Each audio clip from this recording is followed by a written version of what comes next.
Good evening, everyone. You're listening to Red Pill 78. I am the corruption detector. Do I have a 5x5 in the chat? Yes, I am live. Awesome. Guess what, guys? We got a special guest tonight. My good buddy Space Shot 76. Space Shot's going to be here with us. No vaping. Okay. All right, one moment. I'm going to do a test on the mic. Space Shot, can you hear me?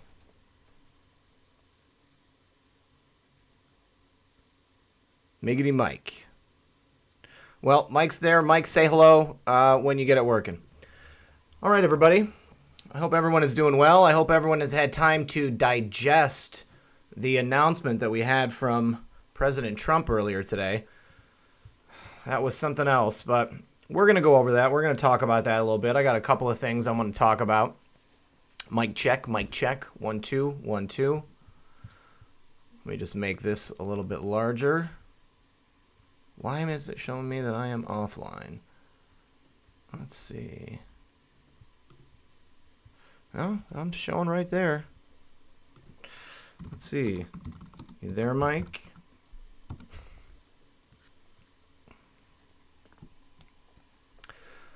All right.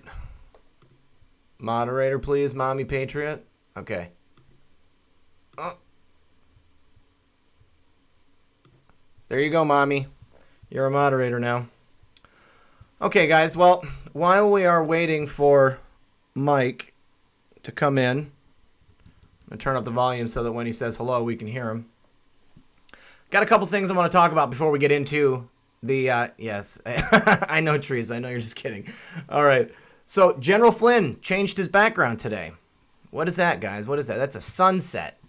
Is this sunset on the deep state? I think it might be. I think that General Flynn knows what he's talking about. He's got more information than we do, certainly. But, you know, every time General Flynn changes his background, something happens. Oh, yeah, slow mode. I'll put slow mode on the chat, guys. Hold on.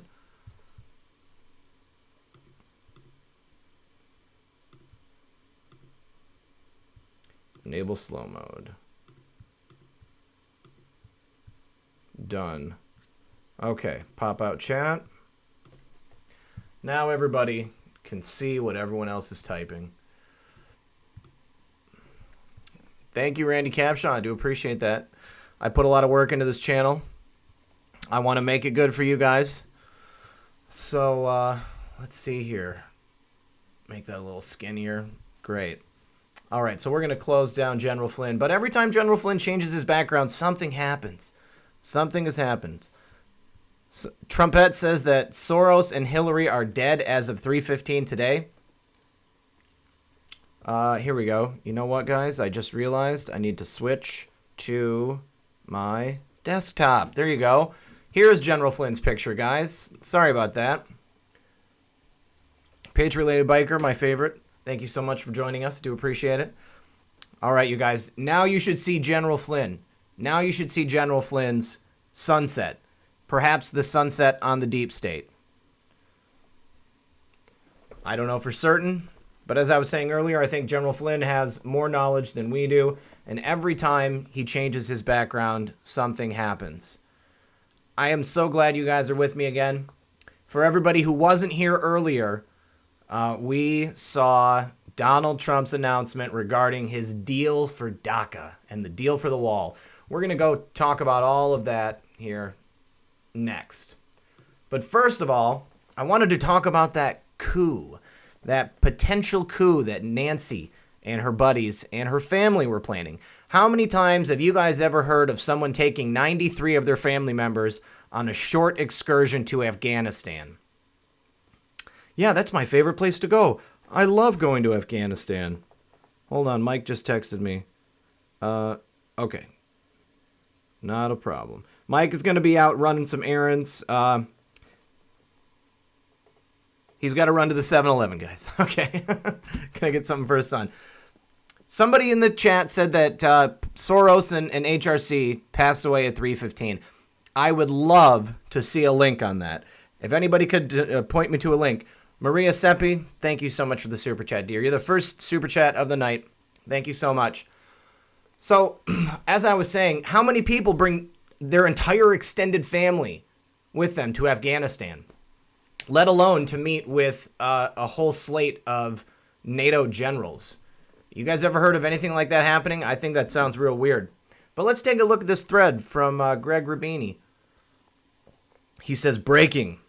Coup? Assassination attempt on President Trump? Nancy Pelosi is the third in line as the Speaker of the House. If Trump and Pence are assassinated, Nancy Pelosi becomes President of the United States of America. She would be Nancy Pelosi, the first female president of the USA. Why was Nancy Pelosi so eager to fly away from the country with 92 persons, Dem reps and family members, and a lot of luggage? Why on a military plane? Why Pelosi wanted to personally select the crew of the military plane? That's interesting. Nancy Pelosi wanted to select the crew on the military plane. Well, I would think that she would want to go on a military plane because she would have loyalists, people who would protect her. Reenie Steps, thank you so much for the super chat. Looks like you're a patriot from Canada. Tea on me. I don't know what that means, but anytime. Let's see. Nancy Pelosi. Yes. Space shot. Correct. We're going to get to that one in a moment. Nancy wanted to be sure to have Pelosi-allied military guys as crew. I think that's probably why. Why was Pelosi's first stop in Brussels, NATO headquarters? The Pelosi delegation planned to meet NATO commanders and U.S. military leaders and key allies. Key allies might be the Soros cabal from Merkel in Germany, the Rothschild cabal represented by Macron in France, the deep state cabal from the UK, and the EU boozy leader Claude Juncker. Why was also Adam Schiff on that trip? Well, we know Adam whatever, we know his name. We know that he is dirty as all heck, okay? Prior to the Kennedy assassination, did not know this, in November 1963, the entire cabinet was flown to Tokyo, Japan. And I do want to say, I can't remember who sent this to me, you guys. I think maybe it might have been my mod, Ask Me Anything. At the time of the assassination, the entire cabinet was out of the country. Same pattern with Pelosi and Adam Schiff, preparing for a new Pelosi cabinet. Plausible deniability and insulation, perhaps, if they're out of the country. Why would Pelosi want to fly away at all costs? Why Pelosi wanted to fly away with Adam Schiff plus 6 other Democratic congressmen plus 85 family members. 85, yes, 93 total. 85 family members, and the rest were the Pelosi and her ilk. During a government shutdown, isn't that weird? Is this a deep state plot to assassinate Trump and Pence and replace them with Nancy Pelosi as president of the USA? We know from a trusted source, Dr. Dave Yonda, he's a Michigan boy, that there had been a dozen assassination attempts on President Trump, right there. Dave works real hard on his stuff, so I'm not going to play his video in here, but you guys can check this out. I will put it in the pinned comment or the description below after this video uploads. Be sure to watch all of Dave Yonda's video. It's a good video. A treasure trove of information also on John Brennan and James Clapper. And as some of you pointed out, we have this, President Pelosi, shortly after. President Pelosi, what does that mean? A message to co-conspirators? We looked at this earlier, guys. Donna Brazil said, hashtag Madam Speaker today, hashtag President Pelosi tomorrow, shortly thereafter. MLK weekend is underway. And again, MLK was assassinated. Code Red Do Girl Kimmy, thank you so much for the super chat. Thank you for watching. I do appreciate it. Finally able to catch you live. I'm glad this is your first live show. I think it's going to be a good one. Now, why did Trump block Pelosi at the last minute? Did he figure it out? Did he know what was going on? Trump knows everything. Why Trump announced an important speech of the White House that was scheduled earlier today. We watched that earlier. Why the presidential alert system has been running several tests in the last few days all over the nation. Is that a coincidence? Has anybody in the chat gotten a presidential alert test in the last couple of days?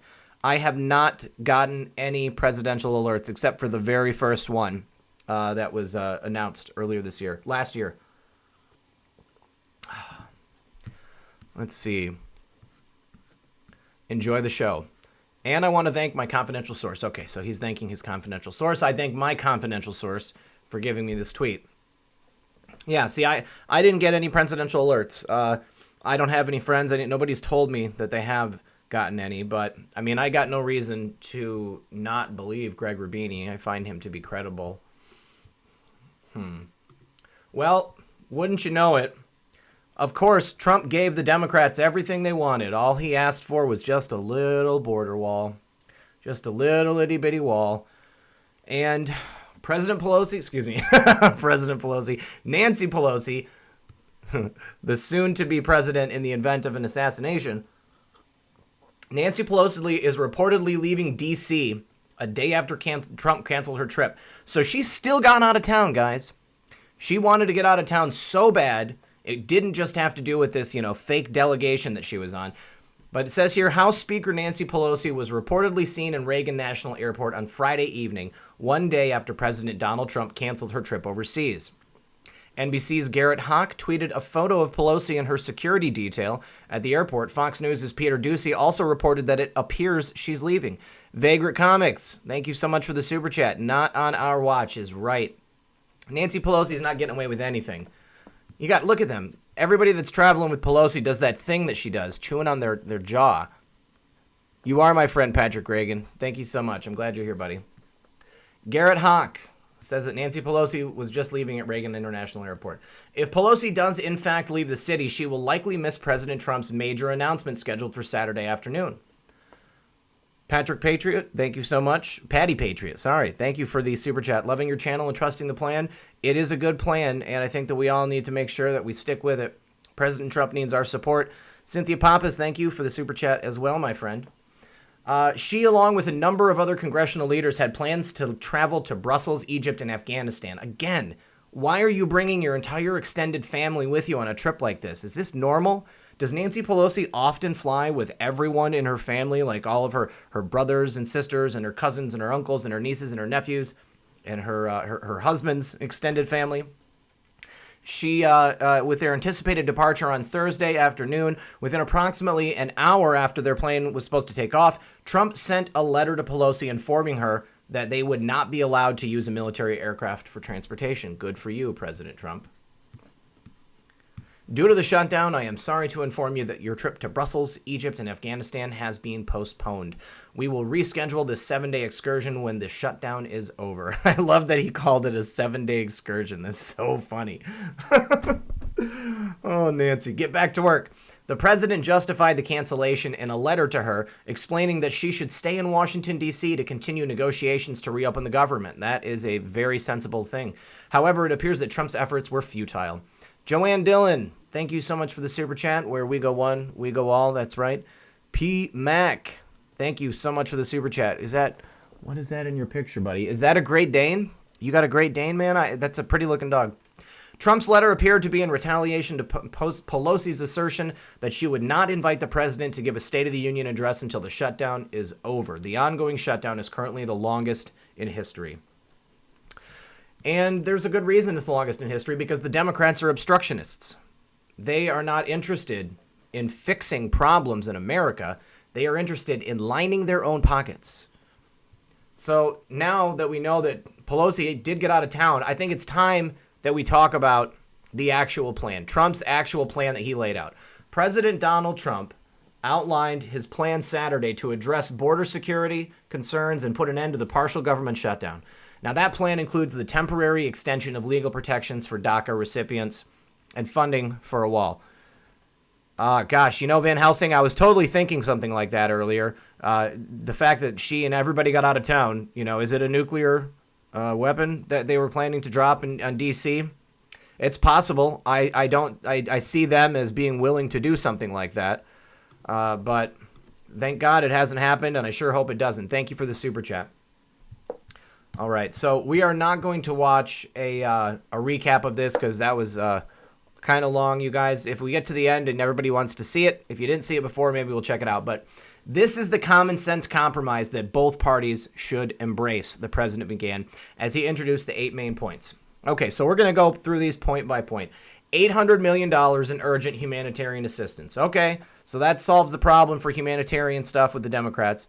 We are awake and loving the plan. Abraham Lincoln 2020, thank you for the super chat, my friend. Looks like you are from the Ununited Kingdom. And We've also got $805 million in new drug detection technology. That's what Pelosi said she wanted. Too little, too late. Maybe Pelosi and the others can just stay with her at where, buddy? But thank you for the super chat. Hopefully it's at Guantanamo. Also, 2,750 new border agents and law enforcement professionals. Definitely. That sounds very sensical. All of these things so far sound like they are totally normal things that you would want. 75 new immigration judge teams. Not just judges, but teams. Teams of judges. Of course, $5.7 billion for strategic deployment of physical barriers. That's a pretty way of saying a wall. Then a 3-year extension of protections for immigrants under temporary protected status. So this is solving all of the things that Pelosi and the Democrats said that they wanted to address. This is also solving everything that we want to address. All right. But hey, Slipsters Videos, you're here. I'm glad you're here, my friend. This is everything. This is everything that we need, all rolled into one. Okay. Well, what do you think the Democrats said, guys? Do you think the Democrats came running back to D.C. and said, let's end the shutdown? You did it, Trump. You did it, President Trump. Everything that we could have asked for and more is included in your plan, your very sensible plan. The president noted that the plan would not be a permanent fix, but rather called it a down payment on immigration reform, saying, once the government is open and we have made a down payment on border security and immigration reform starts to happen, I plan to convene weekly bipartisan meetings at the White House so we can do a finished product, a great product, a product that we can all be proud of, having to do with that elusive immigration problem. Bravo. Bravo. Early reports on Saturday suggested that the president would offer DACA and TPS protections in exchange for his requested funding, and a number of Democrats responded preemptively, saying that they weren't ready to accept the deal unless Trump first reopened the federal government with no conditions. Vivian, blessings and favor upon you. I'm dropped, so we'll just listen and enjoy anyway, waiting on Trump counter. Vivian, thank you so much for your support. I really do appreciate that. Thank you for the super chat. And please stick around. There's a feature in YouTube chat that I think like limits you to posting like once every 60 seconds. So that may be what's happening to you. And if that is what's happening to you, then just keep typing in a message and then send it every 60 seconds, and then you'll be able to keep contributing. Let's see. Early reports on Saturday suggested that the president would offer DACA and TPS. We just read that. Okay, so we got a response from Senator Dick Durbin. U.S. Senate Democratic Whip Dick Durbin of Illinois today issued the following statement after reports that President Trump will offer to end the government shutdown in exchange for $5.7 billion for President Trump's border wall and temporary protection for some DACA and temporary protection status recipients. First, President Trump and Senate Majority Leader Mitch McConnell must open the government today. Second, I cannot support the proposed offer as reported and do not believe it can pass the Senate. Lies. Third, I am ready to sit down at any time after the government is opened and work to resolve all outstanding issues. I don't personally care for Dick Durbin all that much. Here we also have Nancy Pelosi's statement. Speaker Pelosi issued the following statement in advance of the president's address, so somebody leaked this to her. Democrats were hopeful that the president was finally willing to reopen government and proceed with a much-needed discussion to protect the border. Unfortunately, initial reports make clear that this proposal is a compilation of several previously rejected initiatives, each of which is unacceptable and in total do not represent a good faith effort to restore certainty to people's lives. I think she's totally wrong there. I think that all of these things would bring a lot of certainty to people's lives and things would be much, much better. Let's see. It is unlikely that any of these provisions alone would pass the House, and taken together, they are a non-starter. For one thing, this proposal does not include the permanent solution for the Dreamers and TPS recipients that our country needs and supports. D. Clue Girl, thank you so much for the super chat. I appreciate you saying that, and I enjoy bringing truths to you guys. That's right. Democrats support smart, effective borders with electronic dogs. Increased infrastructure investments at our ports of entry, including additional ports and roads, advanced technology to scan for drugs, weapons, and contraband where the vast majority of drugs come into our country, and advanced technology to detect unauthorized crossings. Now, here's the thing.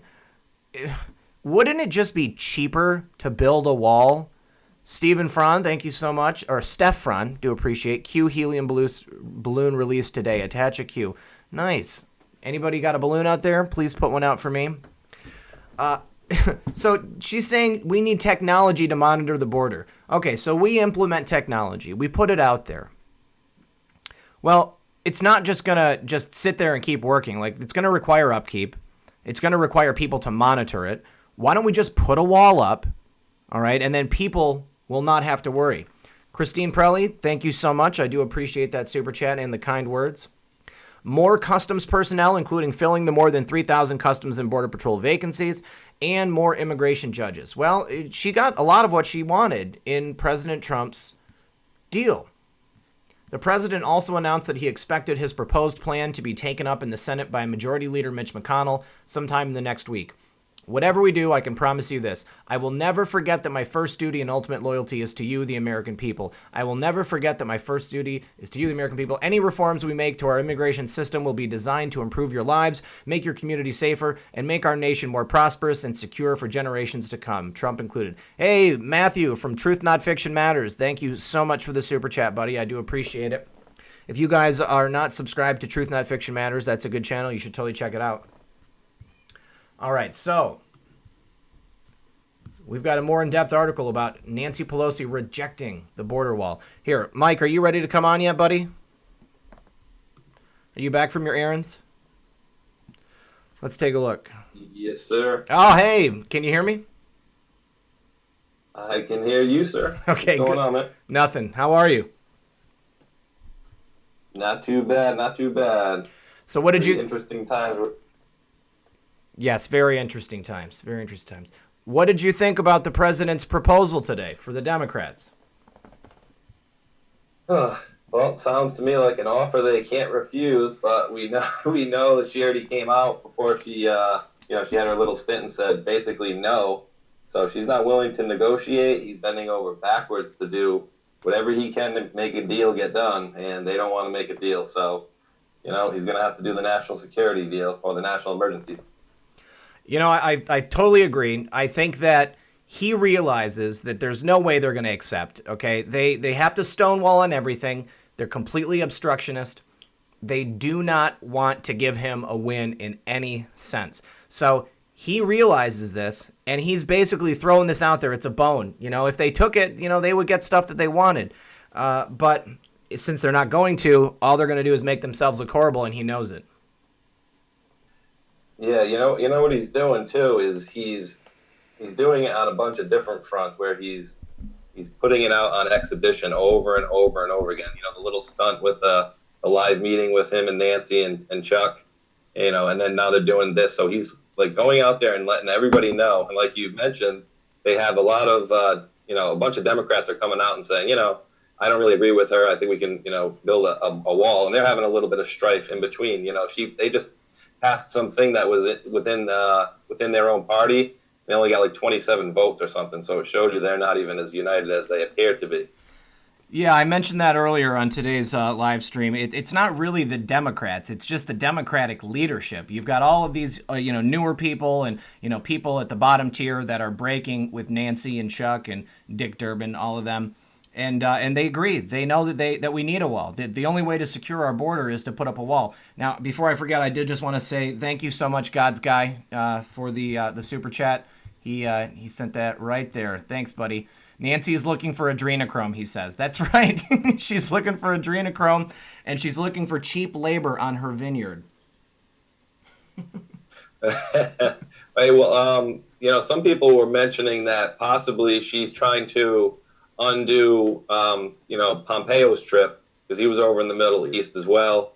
He was in Egypt as well. So, remember how they were doing the old shadow trip with Obama following around and going ahead of and following around President Trump? So they're trying to still convince these people around the world that they've got some sort of power, which I really don't think they have.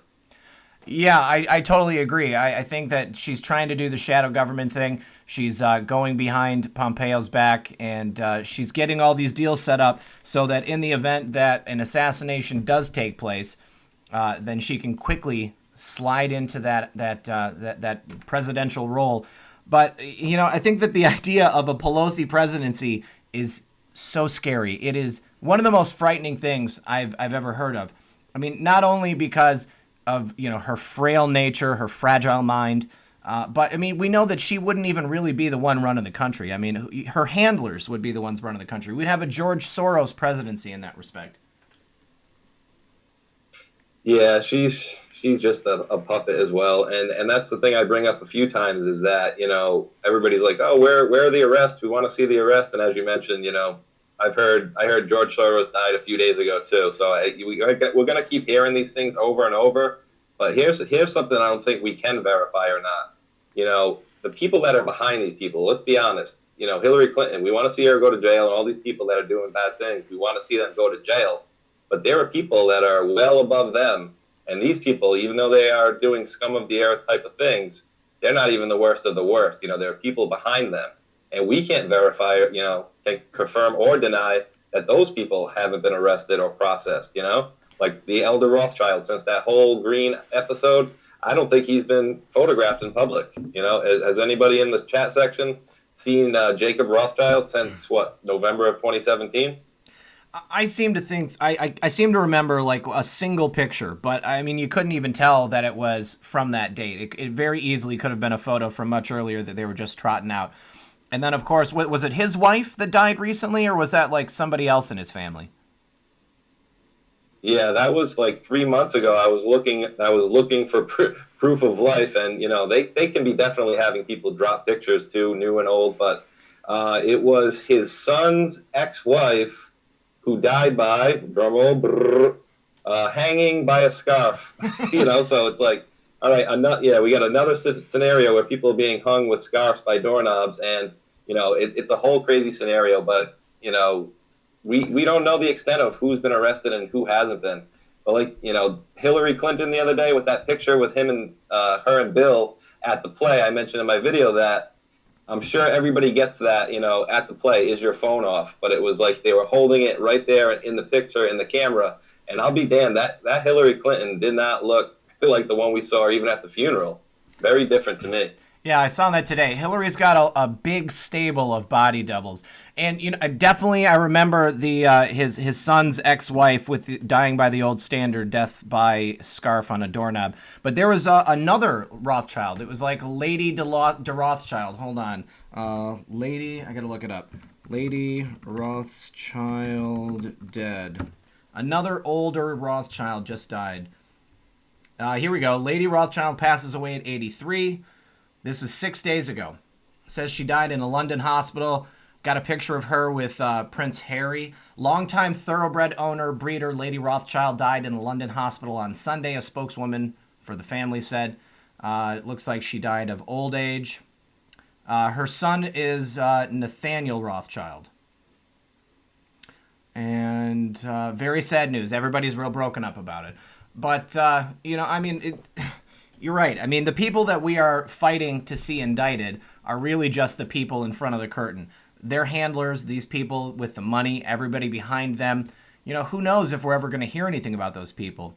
I think that the best we can hope for is to really just see them fade away into obscurity and never be heard from again. But maybe we'll realize it when we see major deals taking place in the financial world, like the canceling of the Federal Reserve. Joaquin Juarez, thank you very much for the super chat. We do appreciate that, buddy. So tell me about this report that George Soros died, Mike. I had a couple people telling me that in the chat. Well, that's the thing. I mean, we can't confirm these things, right? I think if George Soros were dead, and they would plaster it out. So these are things that we're going to be, unfortunately hearing over and over. Yep, Hillary's dead.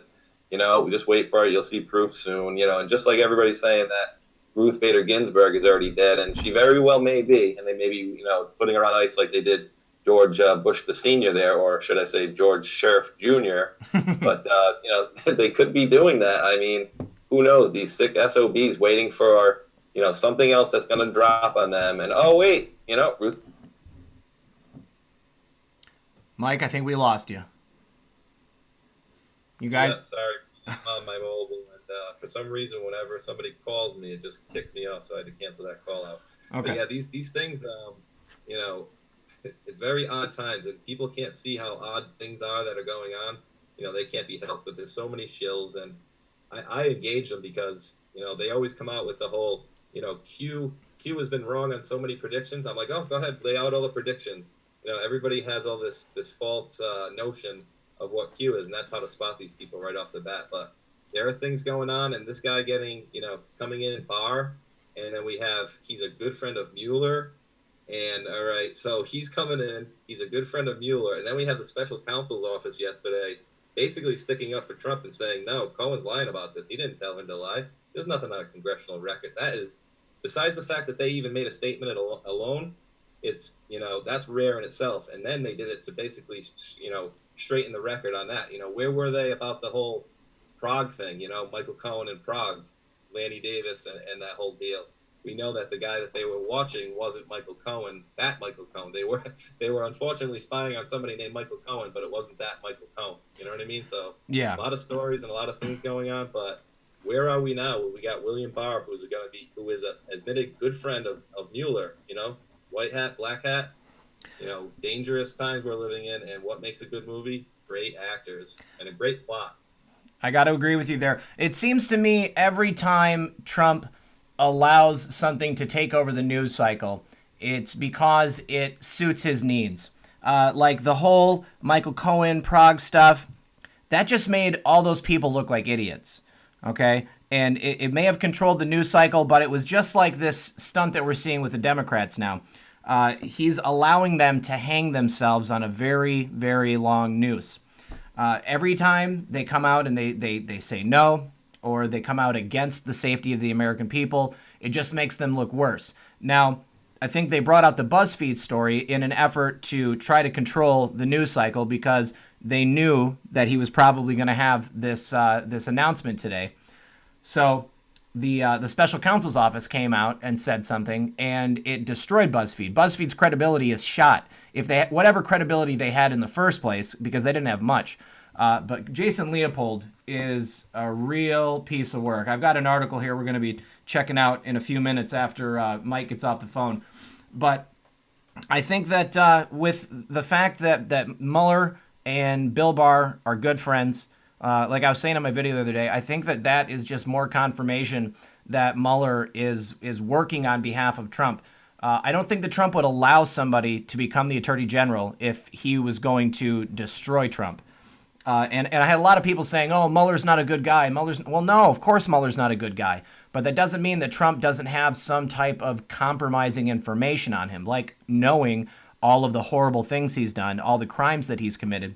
And by virtue of that, he can go ahead and control him. Yeah, and on the Mueller tip, everybody's like Uranium One and Whitey Bulger and all this stuff.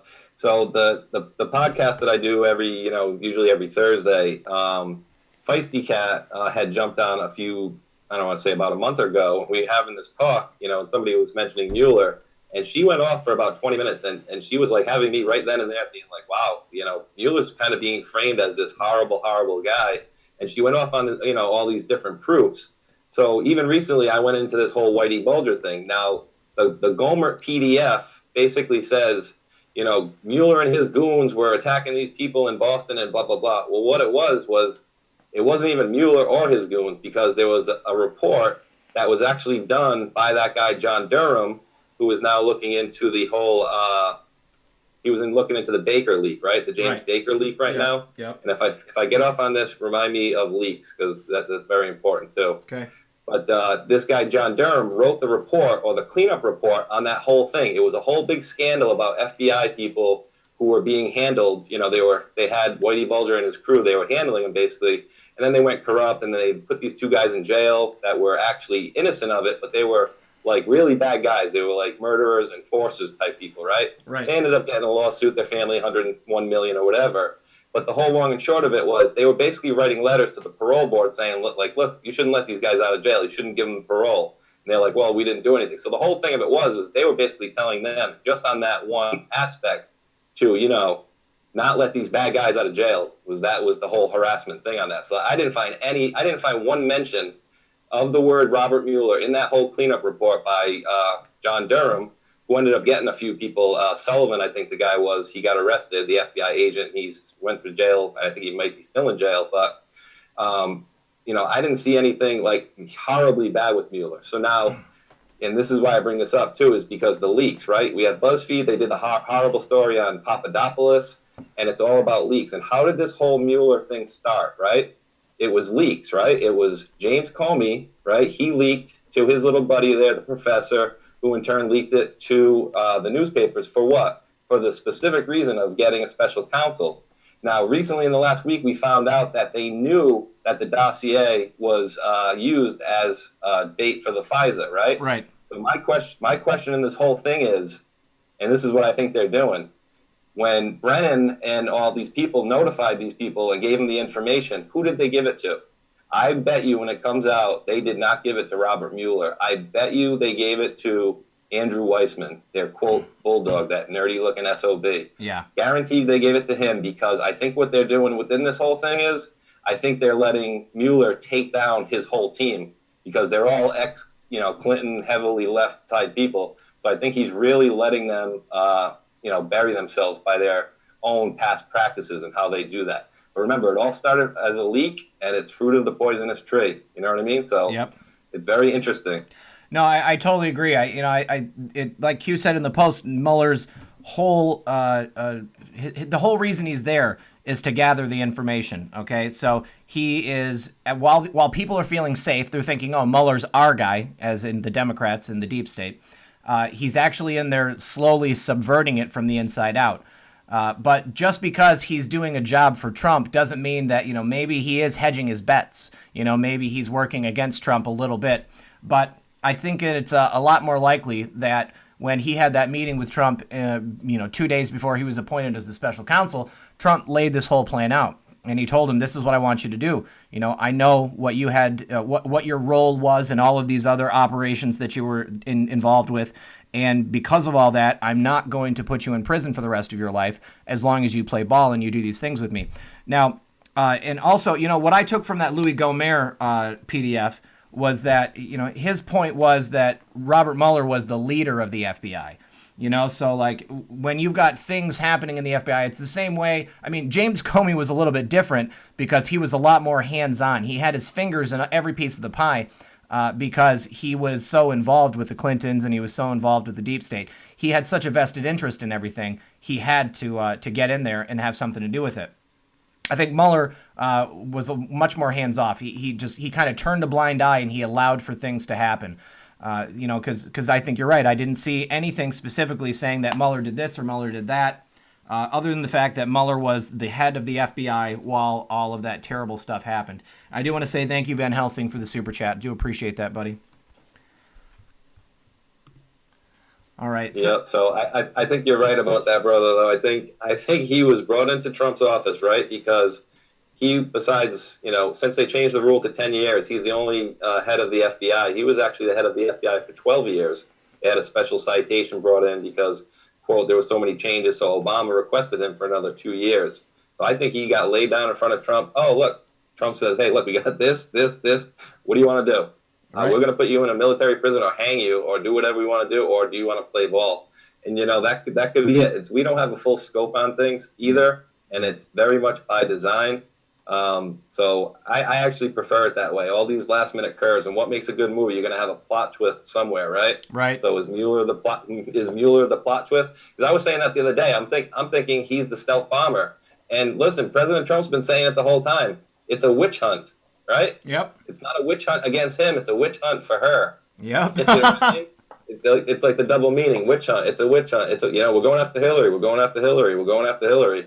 So, and that's it. It's got to start somewhere, and then once we have the public, like you said, once the public knows, the game is over. So we need to get everybody aware of this stuff, and then from there, we need to not stop with these people. We need to go up to their handlers and clip the puppet master strings, and then take out the puppet masters if they're not already.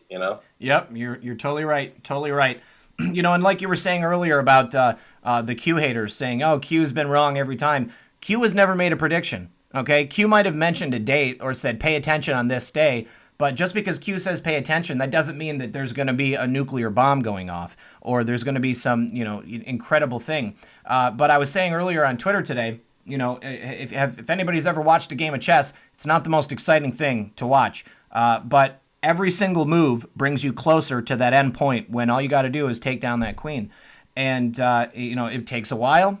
It might not be exciting, but every move is strategic, okay? Every single move that is made has purpose and has meaning, and that is exactly what we are watching play out right now. We might be making predictions. I love making predictions. I love, guessing, hey, is something going to happen? Because, I get excited. It's the juice, Everything that we're watching here, you and I, we talked about this many times before. We've been waiting our whole lives to see this crap happen. And now that we're seeing it happen, you can look back over the course of Trump's presidency. He's only been in office for 2 years. But the changes that have taken place, the moves that have been made, the things that have happened, it's unprecedented. It's an incredible thing to watch. Yeah, that's what I said too. I said we're basically spoiled that we're complaining that he's been in office for 2 years and everybody that's bad on this planet is not in jail or dead already. Yep. So we're very much blessed to be able to be in on this. So that's what it is, and I think we are essential to this. Everybody that's listening is absolutely 100% essential to this because everybody needs to spread the word and say, listen, I know Washington is exciting, but just pay attention to the goings on. The first 10 people in the chain of command are arrested, resigned, or whatever have you, or under criminal indictment or criminal referral. Let's not forget, we have the criminal referral for almost everybody in the DOJ from Congress, 4 or 5 months ago? Yep. They criminally referred every single one of those people that were, had anything to do with it. And are we seeing the fruits of that labor now? We have the James Baker leak. And if you notice, Red Pill, that, what was it? Jim Jordan had tweeted that, I think, out the other day, right? Yeah. And the letter, right? So he put out that letter the other day, right? And where was the testimony? It was from like October. Yep. Right. So they want to update. So now Jim Jordan wants an update now from, proceedings that happened. He wants an update from testimony that was given in October. So October, November, December, January, 3 months later almost. Yep. Now he wants an update. So is it done already? No. Now they can talk about it? That's part of the plan, it's like we've got strings, like little breadcrumbs dropped all along.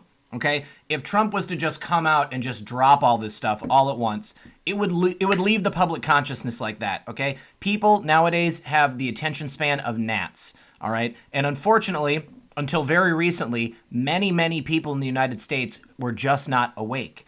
Every single day, we see more and more people waking up. I just had a guy message me on Twitter earlier. He said that he hadn't heard of Q until 2 weeks ago. Now his whole life has changed. Can you imagine that? Do you remember what it was like last year, finding out about Q? How blown your mind was? And now, all of a sudden, we've got people every day just, coming out with it. But now, because they understand, they have a point of reference. Okay, we got people using a discerning mind now. They look and they see these things happening and they're like, oh my God, I see that. I see how they are totally trying to take down Trump. I see what they are doing to him. And then they can look and they can see the moves that Trump is making and they understand why he's doing that too. It's beautiful. Yeah, it's funny. The other day I had mentioned on Twitter this guy was heavily on the left and he kept messaging me. And I said, all right, listen, Q's been telling us stuff, and he's like, all right, why don't you show me something Q's told us, without using a magic, globe or whatever. So I sent him a copy of the front of the Office of Inspector General report and the part which says crimes against children. And I think he was kind of receptive to it because, I talked to him on a private message, and I said, I'm not going to broadcast this. This is why I'm contacting you privately, and I feel like you said, you seem like you might be receptive to it. That's how we got to kind of, attack these people. You got to hit them with actual truth. That's what they need to see is the proof, not like some rhetoric or this person might have done this. They need to see it in paper, unfortunately. Mike, I don't know what's going on, but we got some feedback on the mic, buddy.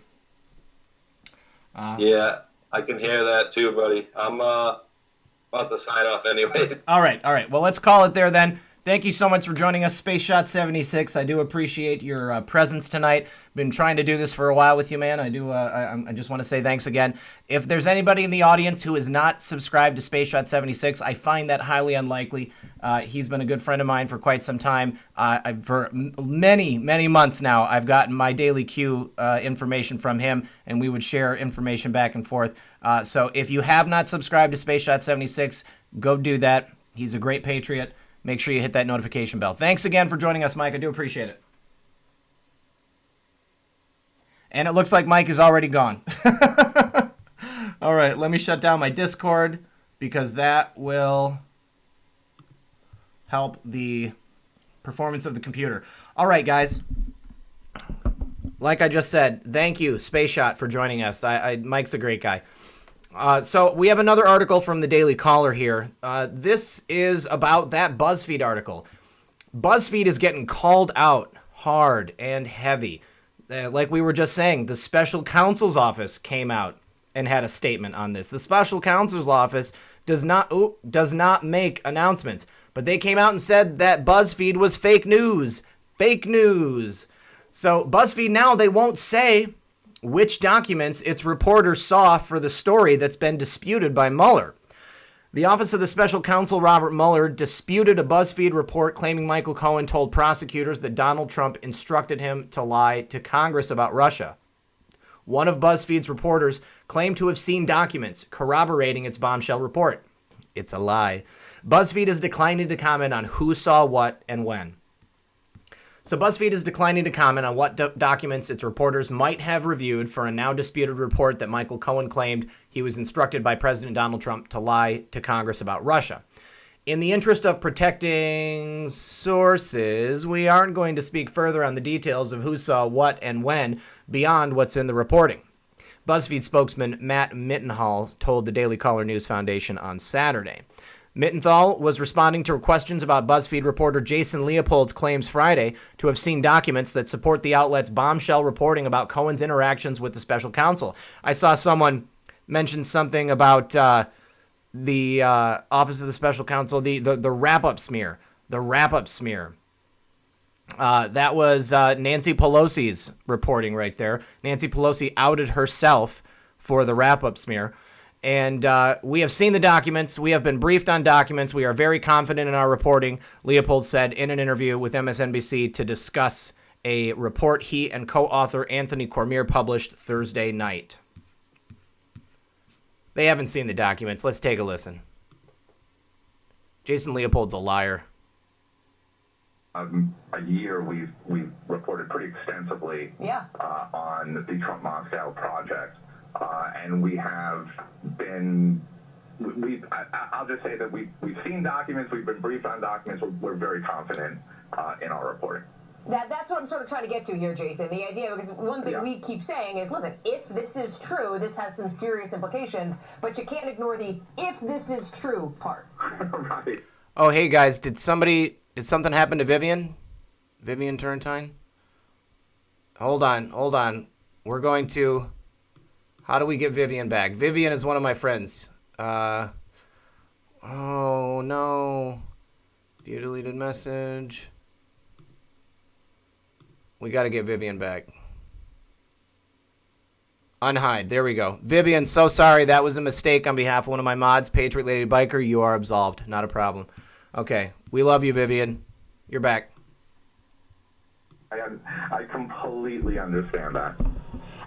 But you are confident in your story. It has sparked, as you say, a lot of reaction, as I'm sure you've seen. Joaquin Castro saying the president must now resign or be impeached if this is true. Adam Schiff says we will do what's necessary to find out if it's true. Chris Murphy says it's time for Mueller to show Congress's cards before it's too late for them to do something. So where do you go next in your reporting? Have any avenues come open to you in the last 12 hours since this story broke that you're now digging in on? Yeah, I mean, we're continuing in an effort to try to advance it. Perhaps also we're trying to see how much we can get in terms of some of the color, if you will, with regard to some of these face-to-face briefings that Michael Cohen had with Donald Trump regarding the time that it took place during the campaign, we have a pretty good idea about that. So more or less establishing some of the color behind it and essentially trying to pry loose some of those documents so we can share it with the public. Jason Leopold is an admitted liar. He has been caught faking stories before. He has nothing. They have nothing. Jason Leopold is a liar.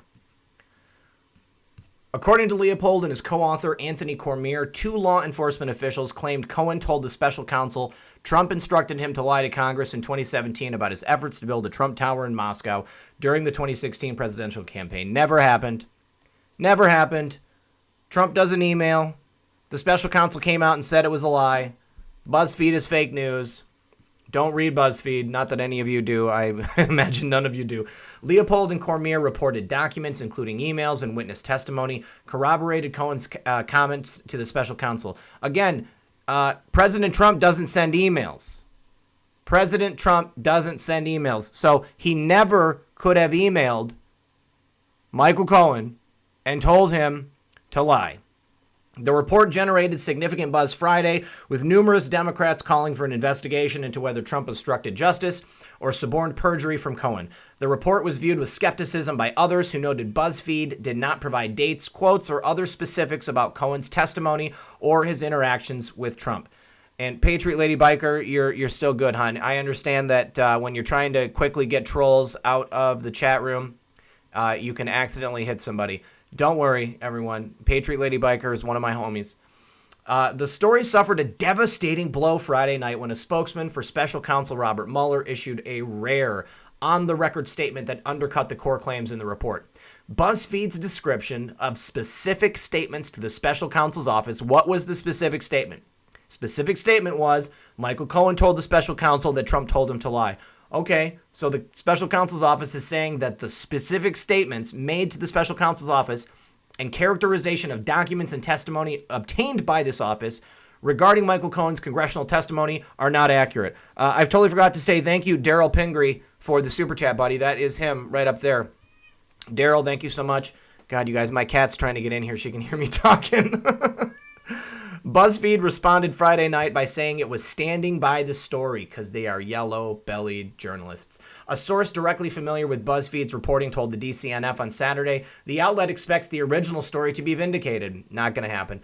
That source declined to speak on the record about whether BuzzFeed expects the story to be verified or why the special counsel would dispute the story if it was accurate. They would only dispute it if it was inaccurate. Inaccurate.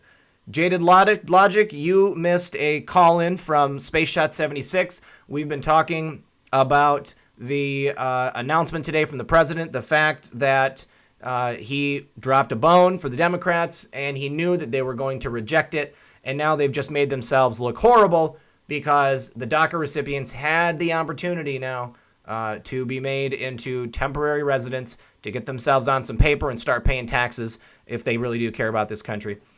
But they don't. But the New York Times and Washington Post poured more cold water on BuzzFeed's scoop Friday night by citing knowledgeable sources who claimed the Mueller statement was a full-throated rebuttal to BuzzFeed's core assertions. I would certainly say that it was.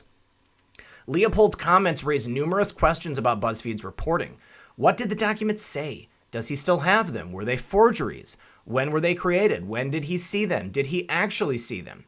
I think it's totally possible that people in the Trump administration put out those fake documents to BuzzFeed, maybe, and they knew that they were going to get trashed on them. They knew that it wasn't going to be anything that could be verified because they were fake. Cohen's a moron. A spokesman for BuzzFeed said the outlet is continuing to report, and hopefully we'll have something more we can say soon. Anthony and Jason have been reporting this story with the help of a group of colleagues for 2 years and have reviewed a huge volume of documents and talked to dozens of sources across that period, as their reporting has indicated. Probably lots of deep state plants.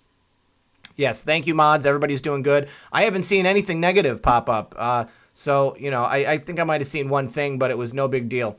Van Helsing, I see that you're asking a question. 1XE3 AWACS just took off from base. My friend was on that. Really super fast considering he just left 10 minutes ago, along with what sounds like a small fighter jet. So what does that mean, Van Helsing? It's a plane. You're talking about aircraft taking off, but where did they take off from? Which base?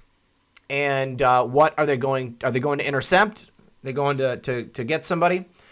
Carr, the special counsel spokesman, declined to provide additional insight into Friday's statement. In a separate interview on Friday, BuzzFeed's Cormier said he had not seen the documents referred to in BuzzFeed's story. So now the authors of the article are completely counteracting each other. Jason Leopold says, we saw the documents. Cormier says, we didn't see the documents. So which is it, guys? Did you see the documents or did you not see the documents? I've not seen it personally, but the folks that we've talked to, the two officials we've spoken to, are fully 100% read into that aspect of the special counsel's investigation. So it sounds like somebody told them about documents. And then they were like, well, if these guys said they saw it, then we can just say that we saw it, because that's as good as gold. Cormier said his two sources had access to a number of different documents, including notes from FBI interviews. He also asserted his sources had provided rock-solid information and that what the report alleged 100% happened. Well, guess what? Asked by Mediaite about Cormier's comments, Leopold said Anthony said he had not personally seen the documents. Okay, so Jason Leopold's going to stick to his guns. But once again, I'm going to repeat myself. Jason Leopold is a proven liar. Look at that. Little weakling. He's worried about, okay. On that note, we've got a thread here from Rising Serpent. Jason Leopold, the guy who wrote the BuzzFeed article, has a long history of fantastical confabulation. He's been called a serial fabulist, and some of the stories in this article are a facsimile today. Okay, so these are all articles that Jason Leopold got caught faking. Let's go ahead and take a look.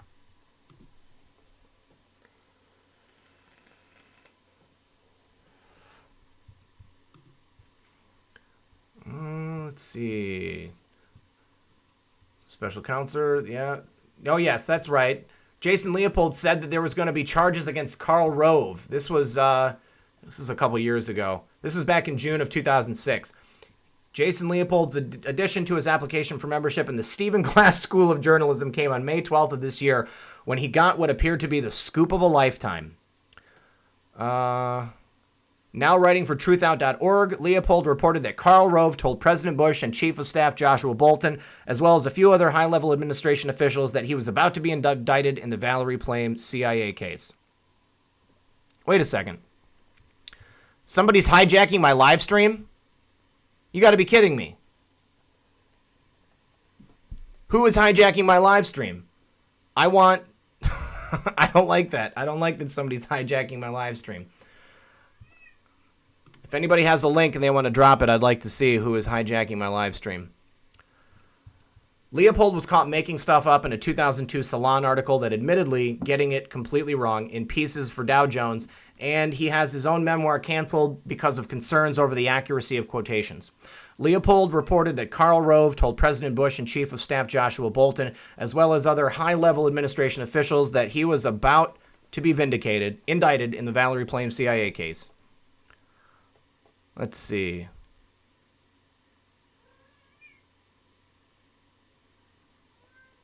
I think that somebody was saying that my live stream was being like replayed by someone else. Is that what you meant? I'll keep my eye on the chat for that one. I don't want somebody else playing these videos.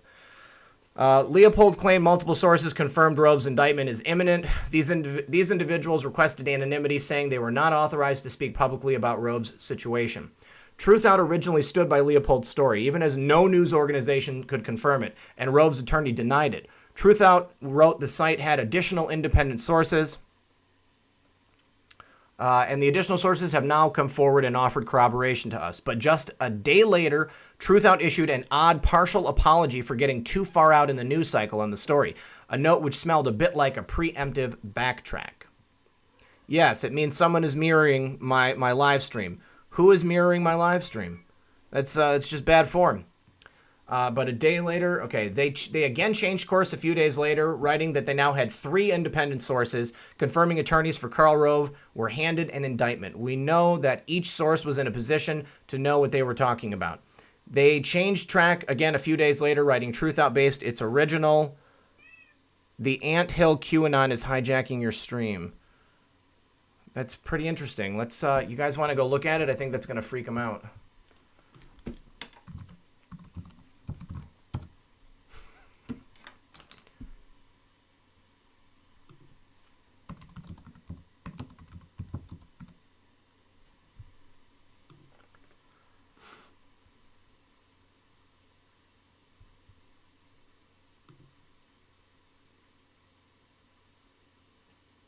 Is this them?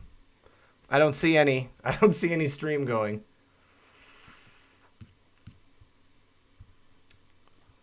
Huh.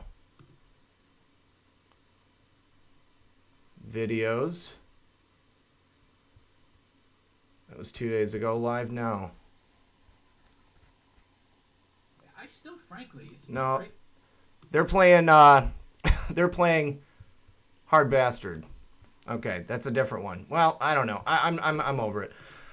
Okay, Truth Out made no mention of these 3 independent sources who were in a position to know that they claimed 3 weeks prior.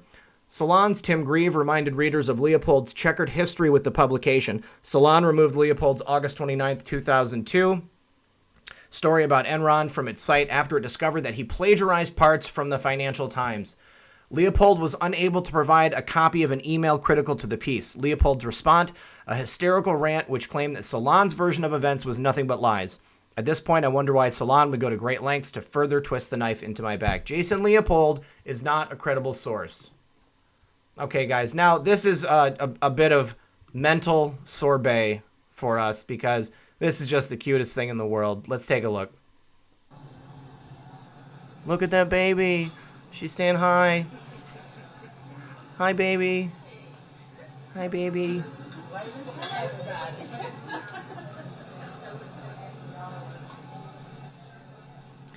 Hi. She won't wave at me.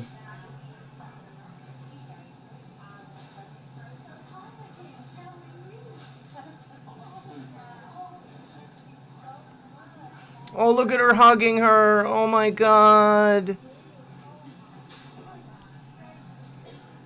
You guys, I miss when my daughter was a baby like that. She was so sweet. Oh my God. Isn't she a cutie?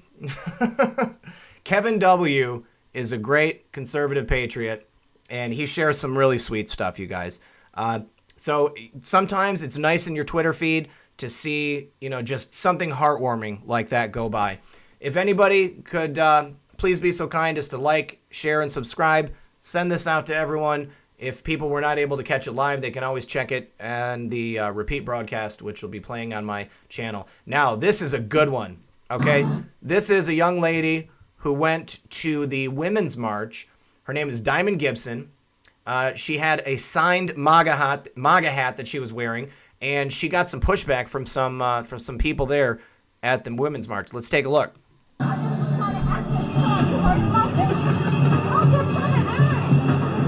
Wait, are you this young lady's father? I am. Oh my goodness. Can I ask what your name is? Diamond Gibson. Diamond Gibson, and how old are you? 23. And what brings you here today to the Women's March? They said it was a women's march, so I'm a woman, I came out. Yeah?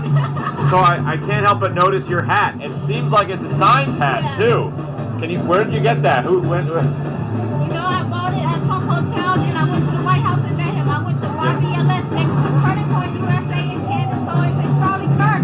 Yeah? So what were you just telling these officers? It was a lady walking around. She had the Black Lives Matter sign, so I walked up to her and said, "You support abortions?" Hurry up, so you get around your ankles. I said, "Do you support abortion?" She said, "Yes."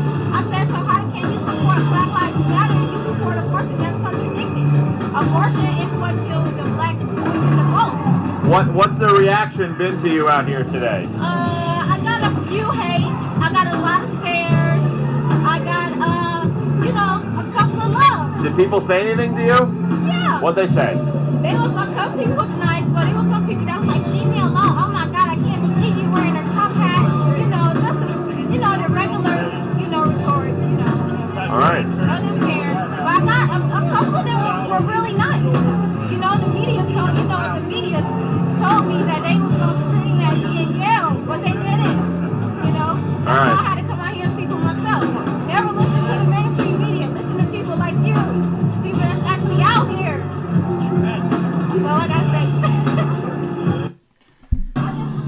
Smart girl. You can't handle the truth, liberals. I do want to say thank you so much to Lori Pitney right there. Oh, thank you so much. She says I've got the best voice for this. Thanks for speaking the truth.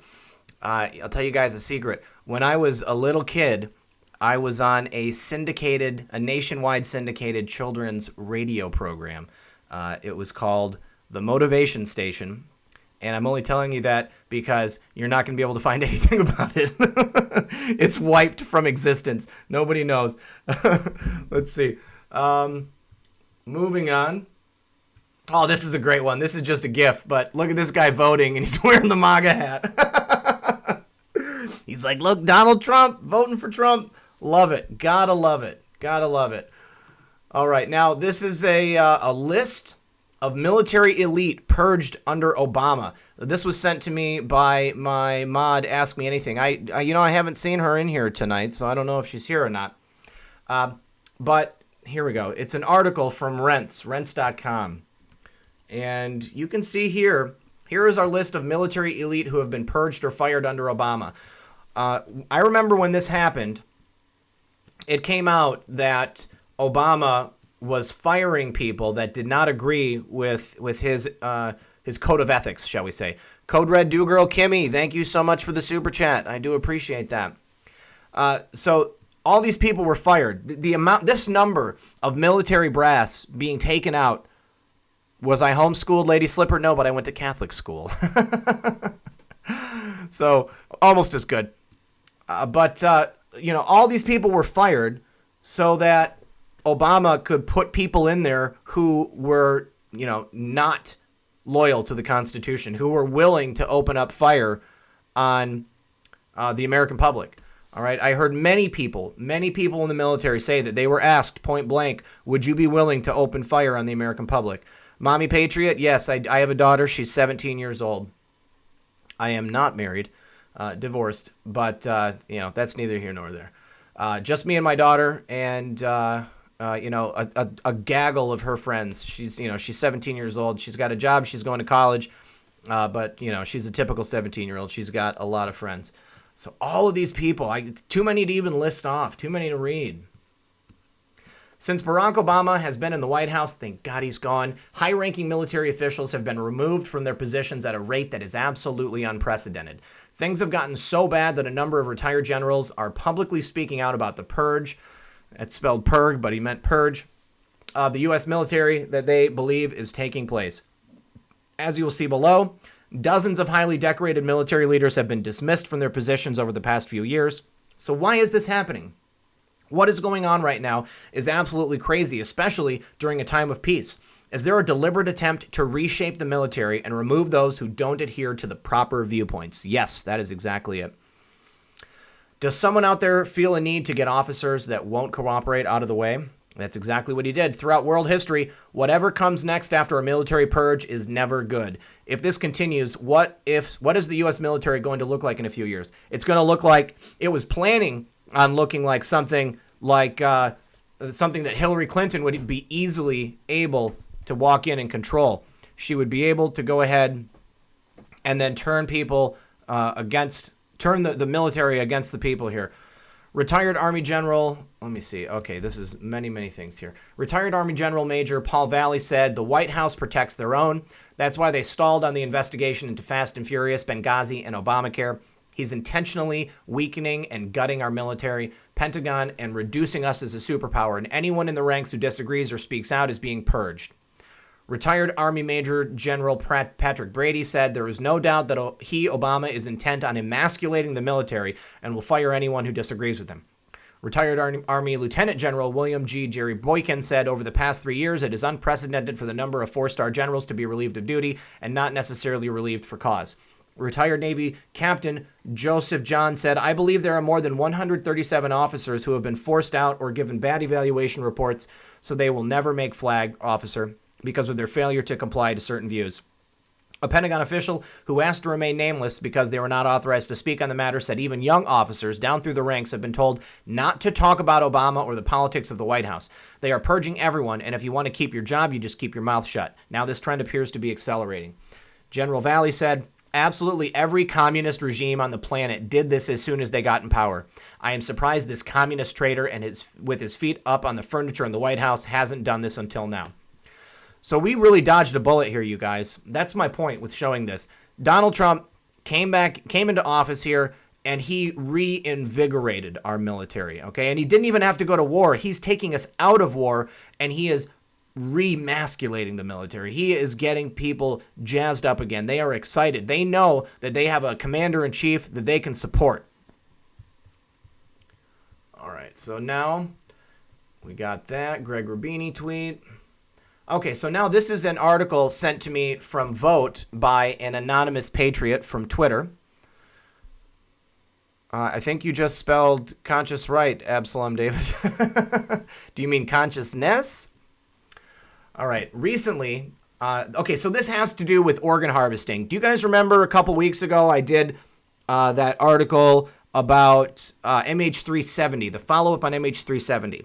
I said at the time that I thought that it was very strange because the person who had the source, she said the source told her that the people who hijacked the plane were the Falun Gong from China. The Falun Gong is like a peaceful, like spiritual, philosophical movement. They do like Tai Chi out in the parks.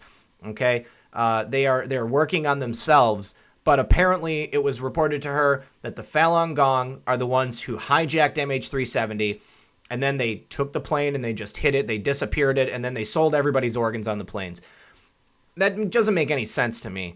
Okay, the Falun Gong, as I said, it was a peaceful movement. They are persecuted in China, and I read an article some time ago about how the Falun Gong themselves were rounded up and then harvested for their organs in China. So this anonymous patriot says, recently I did a deep dive into something, and last night I realized I hadn't taken the recipient of the organs harvested from the children in Syria into account. On December 22nd, independent investigators gave testimony about the white helmets. You guys ever wonder why they were so eager to get into Syria? It wasn't just because they wanted to take Assad out and they wanted to cause strife. That allowed them to harvest the organs of countless numbers of children. So where would the organs harvested from these live victims be going?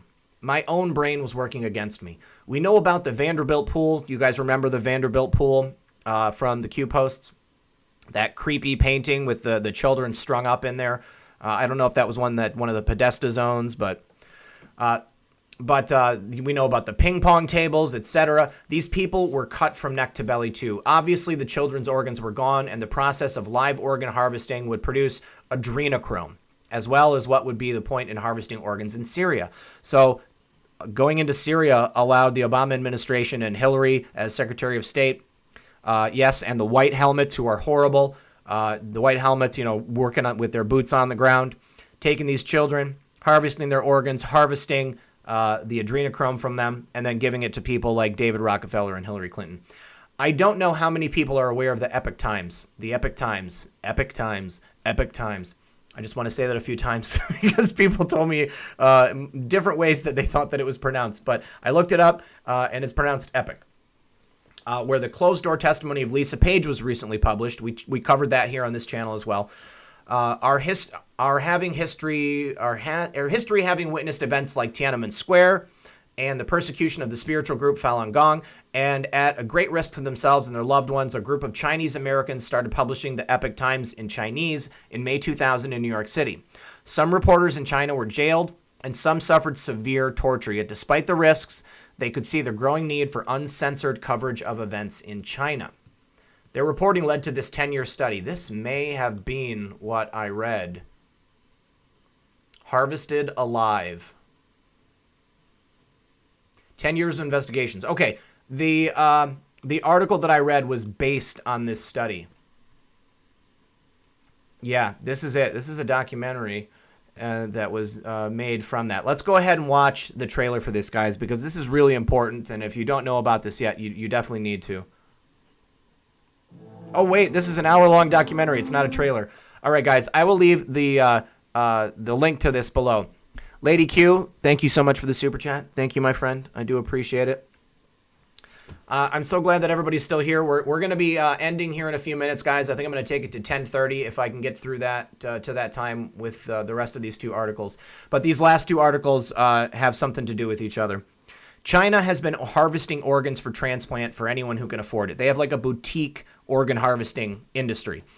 The average time on the transplant list is 1 to 2 weeks, but they were able to accomplish one in as little as 4 hours, and those done as an emergency are 72 hours. In America, it takes years. I don't know if you guys have any friends or family members that have ever had to go onto the organ transplant list. My daughter's grandfather, he was on the organ transplant list for a new lung. He had COPD, like advanced COPD. He was about to die. And someone passed away who was an organ donor, and he got a new lung, and now he is completely off of oxygen. It's a miracle. Thank God every day, because he's a great person. The Harvested Alive investigation proved they were purposefully harvesting practitioners of the spiritual group Falun Gong alive. After being tortured and worse, the victims were harvested alive. The Syrians were taken alive, according to the testimony given at the UN, and their bodies were returned without their organs. Proof right there that they were doing it in Syria. The problem with old honeypot is that not everyone is a pedo. The problem with the satanic ritual killings is that not everyone can be brought into that. But there is a situation that would test the resolve of even the strongest person. What if the children's hospitals aren't simply about ritual victims? Occam's razor needs to be applied here. What would you find at a children's hospital more than anywhere else? Adults who are devastated and desperately want their child to live. How many parents would be willing to take advantage of a miracle that they were given when they were told that they can fly the child to China, and instead of their child dying, they could have a heart, liver, kidney, etc. transplant next week or even tomorrow? Would they, in their incredibly fragile state of mind, even ask where the organs came from? I don't think so. And even if they did, still, some would do it because of the pain of watching your child die is unbearable. All right. So can you just imagine that, you guys? Just think about that. If you had the ability, if someone came to you and said you're a wealthy American individual, someone comes to you and they say for $30,000 we can get your child a new heart. Absalom David, yes, I do agree with you there, sir. It's the closest thing you can get to eating a person's soul. Horrible, horrible practice. So what would it take to have access to on-demand organs? This isn't possible in a world where organs are from deceased people who have been generous in their death. This would point to not only the Red Cross, 23andMe. Could this be part of the people are sick meaning, as Q says, these people are sick? Cabal would just fly over and do it. Why wouldn't they save their own life, RGB, at the expense of a slaughtered Falun Gong practitioner? They are responsible for the deaths of billions of people. What if one more? But it would also be the most secure update to the honeypot method of blackmail. Once they have someone who has been compromised in this fashion, they can get them to do whatever they want. God's Guy, thank you so much. God bless you, sir. God bless you. And I do appreciate the super chat, buddy. Redeemed by Christ, there you are. I was looking for you earlier. It is such an emotional thing to receive an organ from someone, but it is also amazing as long as it comes from a reputable place like this. Georgia Peach, thank you for the super chat. I do appreciate it. Good to see you here again, my friend. Could they stand for their child to find out? Would they do everything in their power to avoid having people know what they had done? If they didn't know when they had the transplant, would they turn to suicide? My belief is that when Q asked about RBG having previous medical care that non-elites could not have, this is at least part of it. How harvesting of organs fits into the matrix we are breaking out of is so shocking and so without conspiracy theory style research that it is the thing that finally sent me to a realization where I cannot sleep. Not only that, there is no guesses other than the blackmail part of this post. The independent investigators proved the white helmets were involved in organ harvesting. The Harvested Alive investigation proved that China had a huge transplant ring. The Red Cross is involved in both areas. No one even has this on their radar. And this individual is right. People are not talking about the organ harvesting as being part of this. But we know David Rockefeller, what did he have, like 10 heart transplants? How do you get 10 heart transplants, okay? He was, he was an old guy when he died, finally. All right, I think that probably He just couldn't accept another heart because he had so much scar tissue. Someone says, what about cloned organs? That's very possible. I think that they're talking about being able to do that. And I was told once that if they begin to release some information to the public, that means that they've already had it for like 30 years or more. So, they could totally be doing that. But I think that right now the easiest way to do it is to have people that they are harvesting the organs from, because not only do they get the organs, but they also get to satisfy their sick desire to kill people in a horrible and traumatic way, and then harvest their adrenochrome as well.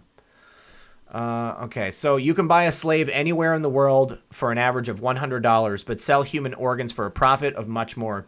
The same global trafficking networks of slavery are being used for everything. I don't think it is a stretch to say blackmail following an organ transplant would be the way to get the cooperation of those who could not be bribed. I believe that is true. It was late. You were late tonight. Oh yes, it's okay. Redeemed by Christ. You can always go back and watch the broadcast after this. These people are sick. These people are sick. Everything, all the most horrible things, you guys, that we can possibly imagine, or even the most horrible things that we cannot imagine. All right, that's horrible. That's horrible. It's all so awful. This person says, nicely researched and logically thought out. This kind of creeps me out. 25 years ago, I was associated with the Younger family where the husband was working a deal with China for the importing of human blood for transfusions from mainland China into the USA. The USA always seems to be in a shortage and cries about getting more blood donations, which they charge an exorbitant fee for. The Chinese told them that if a deal was reached, the flow of blood, pun intended, would never stop. It was to be an unending supply. The deal fell through about 1996, thank goodness. They harvested lots of people there. It isn't surprising that it happens. It makes me sick that it does happen, and it's probably happening while I compose this reply. There were hundreds of children harvested alive with the help of the White Helmets in Syria, according to the independent investigators that testified at the UN on December 22nd. I'm mortified but cannot deny it when this much proof is given, especially since no one is reporting on this. No one. It also dawned on me that POTUS was quick to point out that there is medical care available to rich people that poor people cannot afford to leave the country and receive. Every speech he gave about the Right to Try Act included this line. I think it may have been a hint, possibly. I think that this person's right. The president was hinting at that. Years ago, I was looking for new musical influences, and I came across some articles about the Florida death metal scene. I noticed that a large amount of satanic rock musicians have girlfriends in the Tampa organ harvesting industry. Haiti is just a stone's throw away. That's where Laura Silsby, the Clinton Foundation, the Trudeau Foundation connections come in. Someone says, how does one notice this kind of thing? I was wondering that too. How do you notice this kind of thing? Did people tell you that their girlfriends were involved with organ harvesting, or is this the kind of thing you read about and connected the dots? It was reading interviews with them. The interviewers brought up that their girlfriends as proof that even nice professional ladies in life-saving roles appreciate death metal musicians. I'm not going to read that name. The article doesn't cite it. I think the leader was an organ transplant nurse before gaining fame. Marilyn Manson is mentioned in the article, but I don't recall anyone being associated with it. Okay, so moving on to our final article, you guys. Hopefully you've heard about this. This is something they have been dropping for months. They have been seeding the consciousness of the public with this. Blood from the young, now on sale for the old in San Francisco. Oh, my God. You don't have to drink the blood of children to reclaim the vigor of your lost youth, unless you're Hillary Clinton. You can mainline it for $8,000 a liter. Ambrosia, a startup founded by Stanford Medical School graduate, has begun pouring the blood of the young into the hardened arteries of their elders in 5 cities, one of them San Francisco, according to a new report. Founded in 2016, Jesse Carmazin, an MD never licensed to practice medicine, Florida-based Ambrosia claims to be able to combat aging through infusions of blood plasma from younger people. It's now infusing patients in Los Angeles, Tampa, Omaha, Houston, and the city by the bay, according to Business Insider. Initial interest was high, with about 100 potential patients contacting the company in the first week after it put its website up in September. Tech entrepreneur and investor Peter Thiel, who co-founded PayPal and Palantir, and said in 2014 he was taking human growth hormone in hopes of living to 120 or beyond, has expressed interest in ambrosia and said of death, I prefer to fight it. See, I'm not afraid of dying, guys. I know exactly what's waiting for me, or I have a good idea. I don't want to have too much hubris, but I have a fair idea of what's waiting for me after this life, and I know it's going to be glorious. All right? I know that everybody that I'm no longer with, I'm going to be back with them, and I'm going to be with God. So I am here to do work. God points me in the direction that I need to go, and I trust in that. And if I die, I die. But these people, they all are afraid of death because they know exactly what's waiting for them. They know that they are probably going to have a very, very horrible time after they pass. So far, nearly 150 patients aged 35 to 92, including 81 during a clinical trial, have received ambrosia's treatment, according to Business Insider. The company calls its intravenous interventions young plasma treatments. Ambrosia says it sucks the blood, so to speak, of donors aged 16 to 25. For the older patients undergoing what the startup acknowledges is a medical treatment. That's a pretty juicy volume discount. $12,000 for 2 liters. How much do you think they charge? How much do you think they pay these kids that they take the blood from, you guys? Maybe $25. I mean, what do you get when you go to the plasma donation place? Then they turn around and they sell it for 12 grand. This is ridiculous. Carmazin, who worked for about 2 years as a medical resident but moved into entrepreneurship without becoming a licensed physician. What was he doing? What was his entrepreneurship? Did he get into the organ harvesting business? Let's see. So last year, that an ambrosia study found the treatments led to a 20% reduction in levels of 2 proteins, one linked to cancer and one linked to Alzheimer's, The Guardian reported last year. At the time of that report, the median age of participants in the study, which cost participants $8,000 each, was 60. The treatment was inspired by experiments on mice, Ambrosia says. Harvard University researchers have identified a substance in mouse blood they believe partly responsible for an anti-aging effect seen in old mice transfused with young mice blood, The Guardian reported. Stanford researchers have also been studying such transfusions known as parabiosis since about 2000. Some 50 years ago, the late UC San Francisco researcher Frederick Ludwig used rats to study the effects of parabiosis on longevity. 2 UC Berkeley researchers who have researched parabiosis in mice last year described ambrosia's treatment as dangerous, very dangerous. They quite likely could inflict bodily harm, researcher Irina Conboy told Business Insider. It is well known in the medical community, and this is also the reason we don't do transfusions frequently, that in 50% of patients there are very bad side effects. You are being infused with somebody else's blood, and it doesn't match. But Karamazin disputed Conboy's conclusion, saying it was not supported by data or clinical experience. Millions of plasma transfusions are performed safely in the U.S. each year, and the FDA monitors the safety of the blood supply and transfusions closely. Blood transfusions are approved by the Food and Drug Administration, which allows Ambrosia to provide them as an off-label type of treatment. Conboy said research in mice linking anti-aging effects to blood transfusions is not conclusive. Ambrosia, in a filing with the U.S. National Library of Medicine about its clinical trial, had said the project would focus on inflammation, nerve development, stem cell proliferation, blood clotting, immune function, and brain plaque associated with Alzheimer's. Organ function will be specifically measured, includes the liver, bone marrow, kidneys, pancreas, muscles, cardiovascular, cerebrovascular, and the thyroid, the filing said.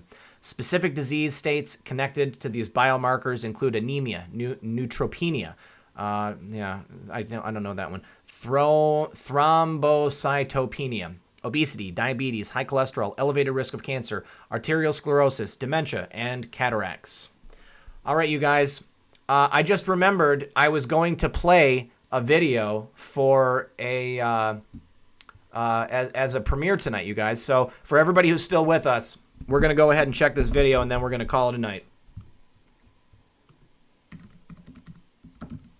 This is a video that YouTube does not want to go out.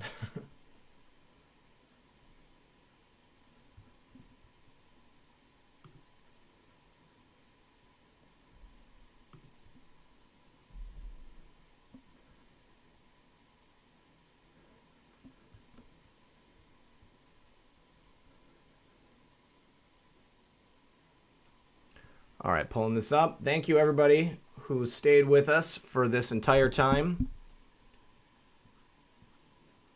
We're going to end on a high note. Here we go. This is hilarious. Hilarious. View on YouTube. Okay. You guys, I'm going to move the chat over to the other window so that I can still see it while this video is playing, okay?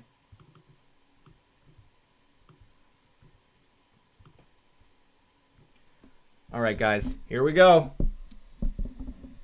Bill Smith, I miss Bill Smith, guys.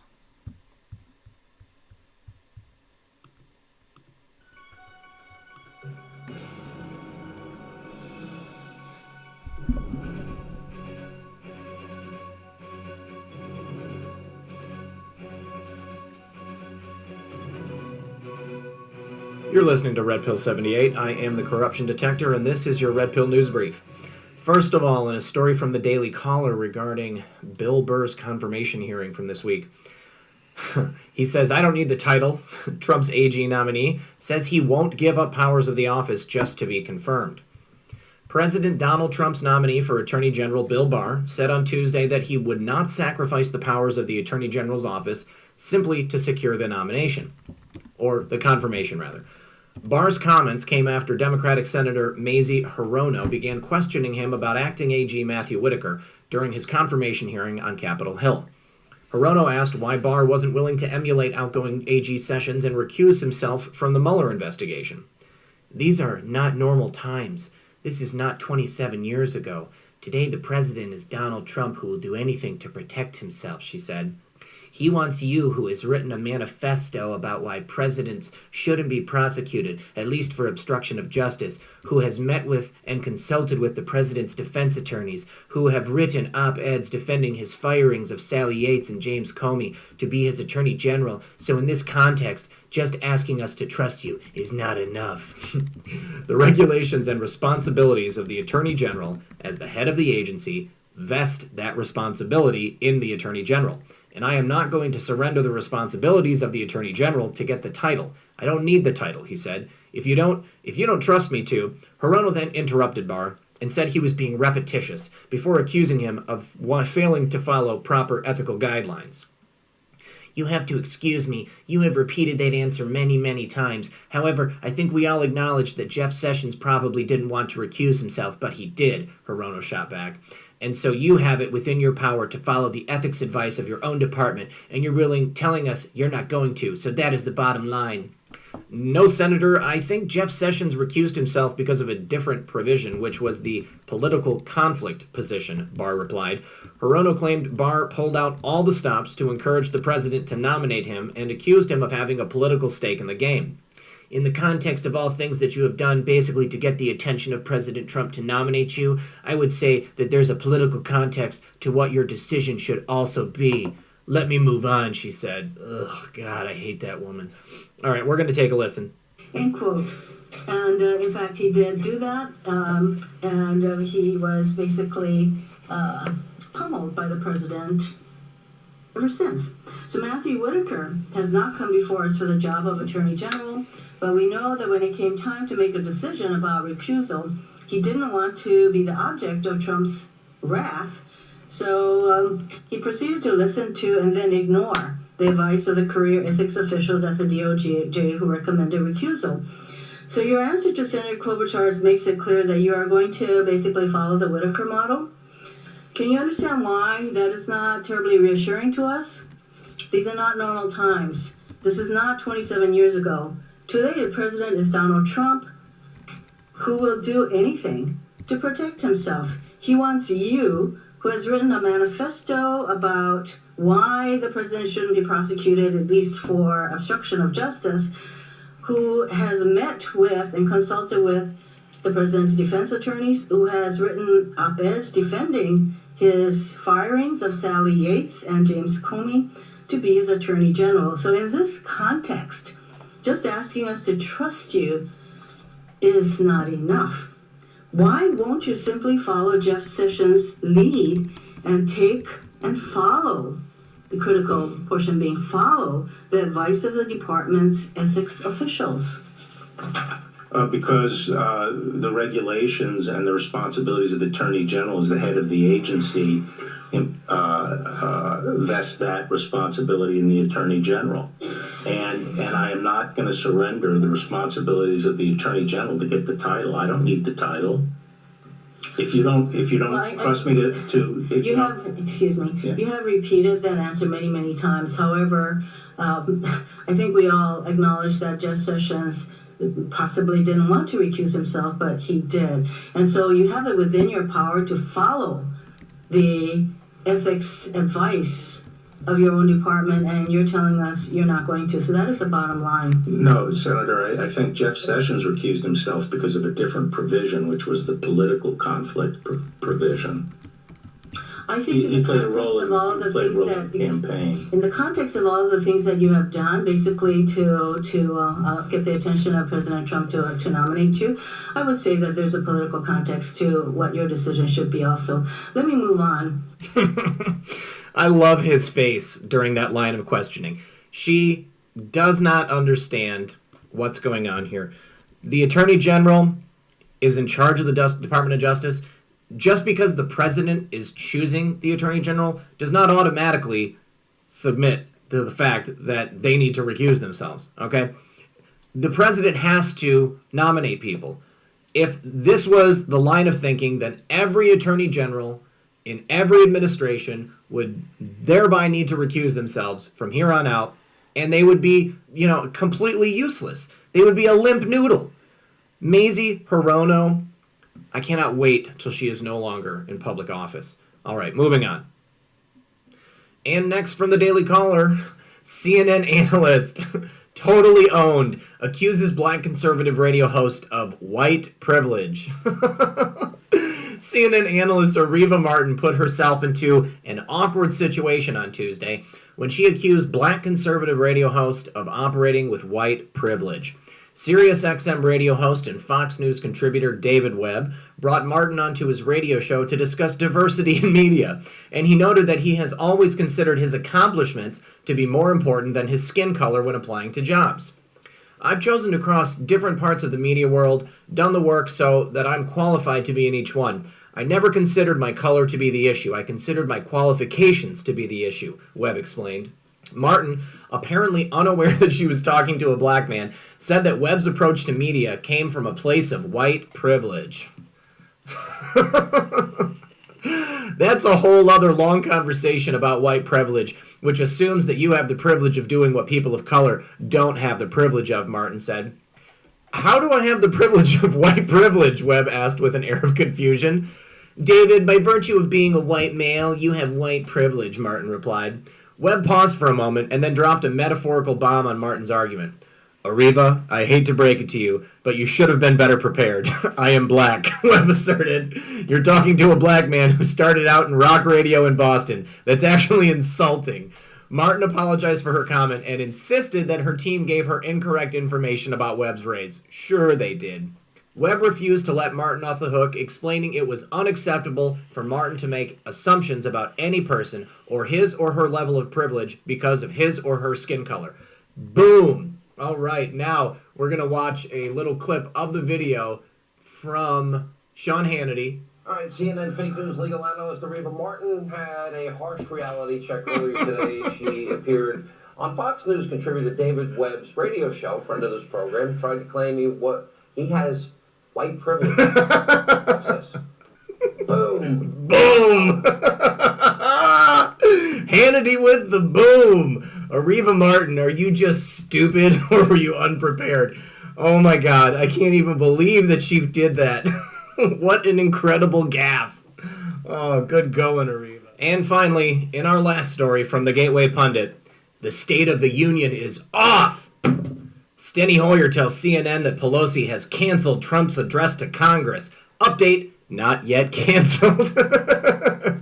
House Majority Leader Steny Hoyer, Democrat from Maryland, announced the State of the Union is off Wednesday, hours after Speaker Nancy Pelosi, Democrat California, sent a letter to President Donald Trump asking him to postpone the address to a joint session of Congress that was scheduled at Pelosi's previous invitation for January 29th. Pelosi cited security concerns over the partial government shutdown. Update at end.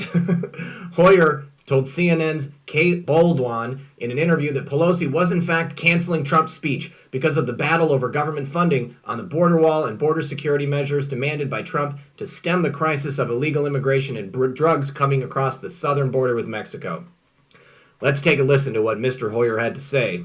I do have another question about the State of the Union. The letter from Pelosi says that she suggests we work together to determine another suitable date. That's how she wrote it. I mean, the letter sounds like she's asking, but isn't she just telling him that this is off until the government's open? Yeah, the speaker is the one who invites the president to speak at the joint session, and she has said, as long as government's shut down, we're not going to be doing business as usual.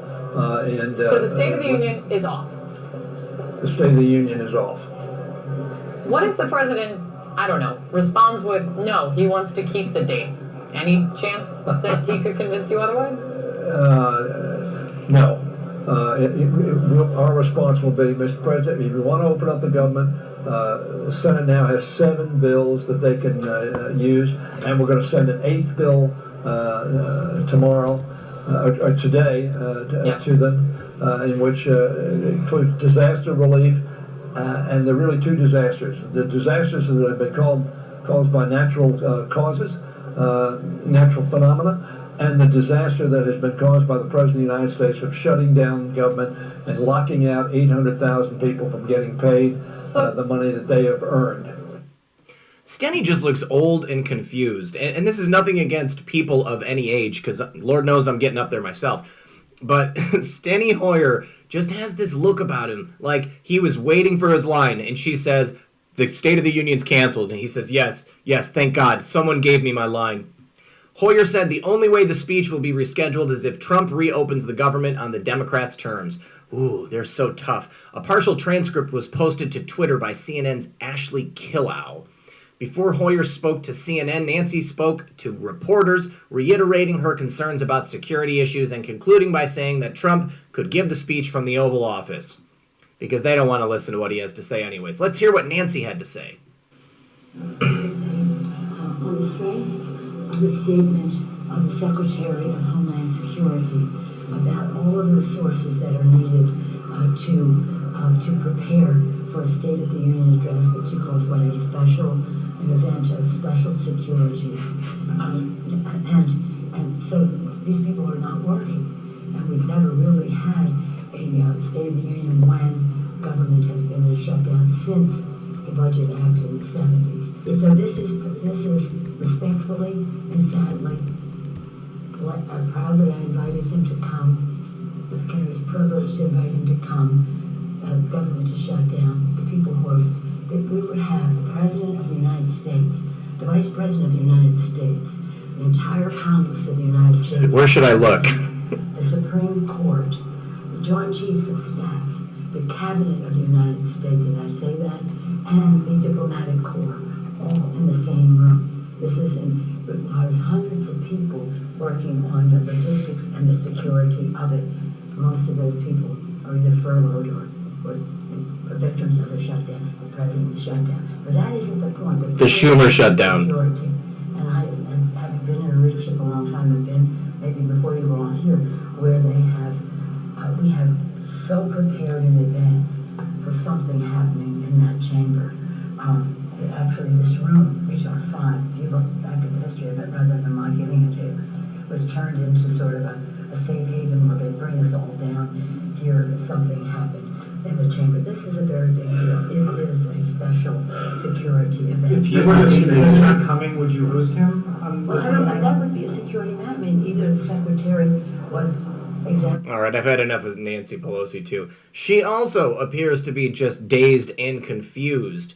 Nancy Pelosi constantly seeking with her hand. She's like, someone give me something to do, because she doesn't know how to be an elected official, that's for sure. She knows how to write checks. She's looking for a pen so that she can write a check from her campaign fund to pay off who knows what for who knows who. The only time a State of the Union address was postponed was in 1986 over the Challenger disaster. Update. Hoyer spokesperson clarifies. Hoyer said on CNN that the State of the Union is off, but his spokesperson clarifies he hadn't read the actual letter and misunderstood. Still just a proposal from Nancy, not a formal disinvitation. Wow. Uh-oh, Stenny. All right, guys. Thank you for joining me today. That's all we've got on this edition of Red Pill News from Red Pill 78. I am the corruption detector. Everyone, good luck and God bless. Awesome. Thank you guys for joining me. I couldn't have said it better myself, although I just did. You're listening to Red Pill 78, the corruption detector, and this has been your Red Pill News for Saturday Night Live. And I just want to say once again, everyone who was here earlier today, everyone who joined for tonight's broadcast, means a lot to me. I couldn't do this if it wasn't for you guys. Thank you again. I do appreciate it. Thank you to everyone in the live stream, everyone in the chat room, everyone who contributed. Tomorrow on my broadcast, I am going to be giving a special shout out to all of my patrons. So keep an eye out for that. And I have had a couple people say that they wish that they could contribute. If you're unable to contribute financially, that's okay. I'm just glad you're here. If you guys watch the commercials on my videos when YouTube allows them, then that is contributing. You guys are helping me out because that is allowing me to continue to make these videos. I love you all. Thank you once again. Good night, everyone, and God bless.